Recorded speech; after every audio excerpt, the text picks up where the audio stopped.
In this video, I will show you how to create new workspace in Google Antigravity. Workspace is basically your own clean environment where you can start fresh projects, organize different builds, or separate client work. And it only takes a few seconds to create new one. So let me show you how. Firstly, we need to switch to this agent manager. So you can use this shortcut which says Command plus E, or if you are on Windows, Control plus E. I'm going to press this and it's going to redirect you to this page where you can see all of your workspaces over here on the left side. And to create a new one, you just have to click on this add workspace because we want to add new one.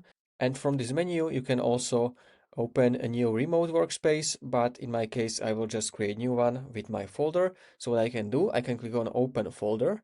And if you don't have a folder yet created, I can go to my desktop and I can basically click on a new folder, or if you're on Windows, just create a new folder on your desktop and name it however you want. So let's say Antigravity new workspace. I can click on create. Now I can open this and here we go. This is the new workspace. If is it going to ask you about these authors, you just want to confirm it because of course it's my folder. So yes, I trust this.